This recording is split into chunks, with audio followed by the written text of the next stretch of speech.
manfaat yang lainnya yaitu adalah tentu saja mendapatkan pahala yang berlipat ganda. Selanjutnya, Ikal.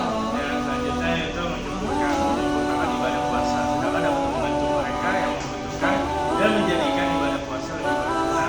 Yang kedua adalah membangun kebaikan di masyarakat, sedangkan dapat membantu menciptakan masyarakat yang lebih sehat dan produktif. Yang ketiga adalah meningkatkan keharmonisan sosial, sedangkan dapat membantu meningkatkan keharmonisan sosial di dalam masyarakat. Assalamualaikum warahmatullahi wabarakatuh. Perkenalkan saya Ikam dan belakang saya Dido. Saya akan memaparkan merangkum tentang materi manfaat yang lain. Yang lain adalah ibadah salat malam yang memiliki dua manfaat, yaitu akhirat. Manfaat yang lain tentunya meningkatkan tidur, menjaga kandungan tubuh, mengusir penyakit, menjaga kesehatan tubuh. Manfaat yang lain di akhirat mendapatkan ampunan, mendapatkan kehormatan di dunia dan akhirat, mendapatkan surga tanpa hisab, mendapatkan kenikmatan berupa kedekatan dengan Allah, mendapatkan kabar dan mendapatkan pahala dosa di sisi Allah. Nah, ternyata tentu saya ingin menjelaskan manfaat lainnya.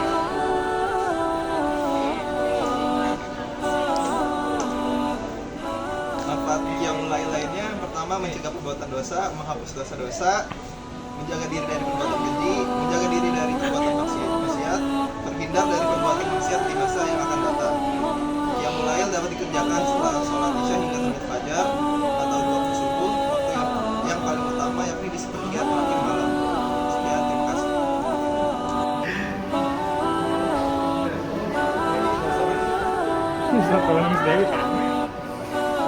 Assalamualaikum warahmatullahi wabarakatuh.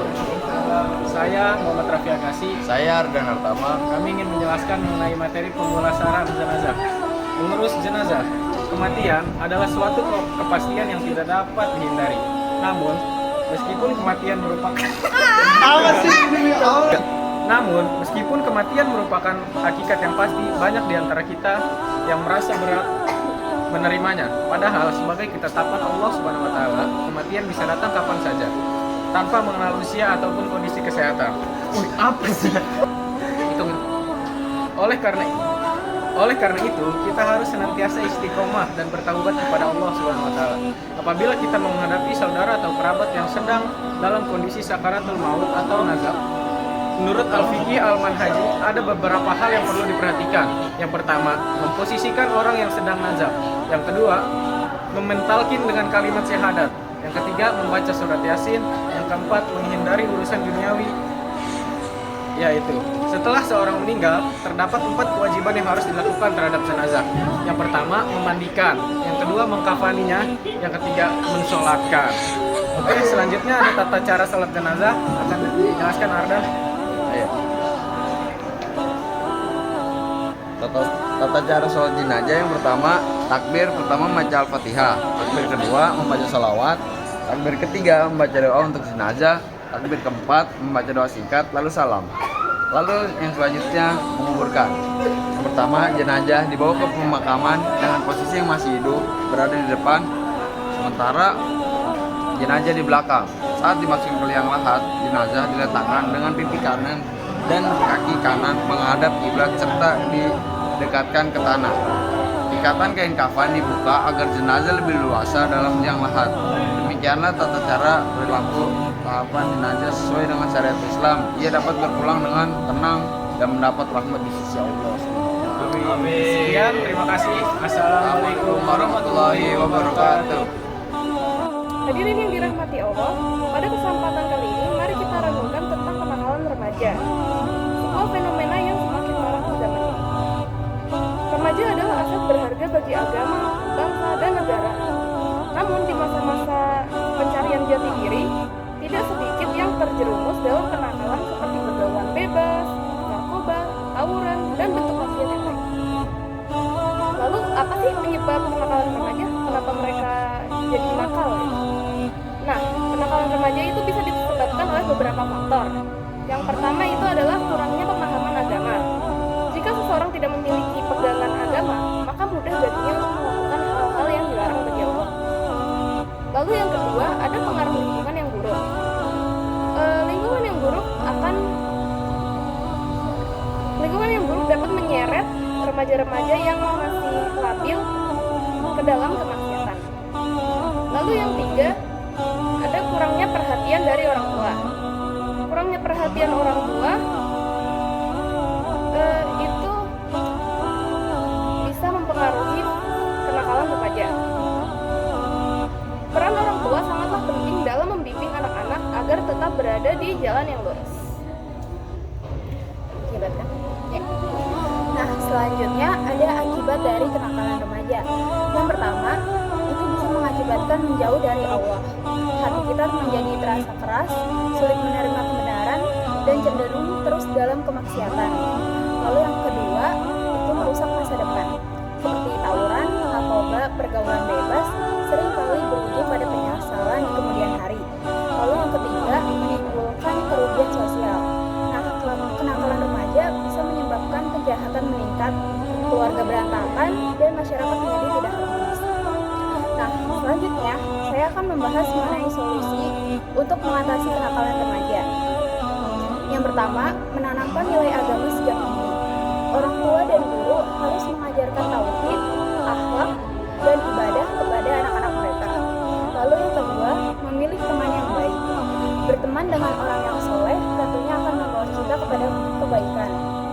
Lalu yang ketiga, meningkatkan ibadah dan mendekatkan diri kepada Allah dengan sholat, membaca Al-Quran, dan berzikir. Maka hati kita akan lebih tenang dan jauh dari maksiat. Lalu yang keempat, mendapat bimbingan dari orang tua dan guru. Remaja perlu bimbingan dan nasihat agar tidak salah langkah dalam menjalani kehidupan. Hadirin yang dirahmati Allah, mari kita jaga diri dan generasi muda dari kenakalan yang bisa merusak masa depan mereka. Jadilah remaja yang berakhlak mulia, berpegang teguh pada agama, dan menjauhi perbuatan yang dilarang Allah. Ya halo semuanya, Assalamualaikum warahmatullahi wabarakatuh. Kenalin gue Zaidan dari kelompok 12 3A. Pada kesempatan kali ini saya ingin menyampaikan dan merangkum suatu materi tentang menjaga dirimu dan keluargamu dari api neraka. Sebelum saya mulai materi ini, saya ingin membawakan suatu dalil, yaitu Al-Quran Surat At-Tahrim ayat 6 yang berbunyi, A'udzubillahi minasyaitonir rajim, bismillahirrahmanirrahim. Ya ayyuhalladzina amanu qu anfusakum wa ahlikum nara qudun nas wal hijarah 'alaiha malaikatun ghiladun syidadun la ya'sunallaha ma amarahum wa yaf'aluna ma yu'marun. Yang kesimpulan dari artinya itu, wahai orang-orang beriman, jagalah dirimu dan keluargamu dari api neraka yang dimana api neraka itu bahan bakarnya adalah batu dan manusia. Jadi ini reminder juga buat kita semua bahwasanya ketika kita beribadah, ketika kita melakukan suatu kebaikan, jangan sampai kebaikan itu dan ibadah itu hanya nge-stuck di kita aja. Jangan sampai perbuatan apa sesuatu yang kita berbuat baik untuk agama dan Allah Subhanahu wa taala, jangan sampai itu kita hanya berbuat untuk diri kita sendiri, yang dimana di salah satu dalil juga disebutkan bahwasanya apabila suatu kaum ada seorang yang berilmu dan ada orang yang tidak berilmu, dan kemudian suatu kaum itu ingin diazab oleh Allah Subhanahu wa taala, maka Allah akan mengazab mulai dari orang yang berilmu dulu. Karena apa? Karena itu menjadi alasan kenapa orang berilmu ini tidak mengajarkan kepada orang-orang yang tidak berilmu di sekitarnya. Jadi itu juga pesan dan reminder buat kita semua bahwasanya kita harus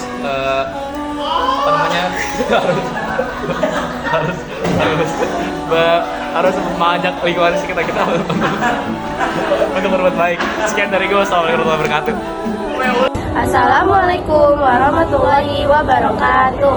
Kami memaparkan tentang adab guru. Dan pertama, kenalkan, saya Alita dengan teman saya, aku Wawa Mariska. Adab guru merupakan perilaku sopan santun dan menghormati guru sebagai sumber ilmu.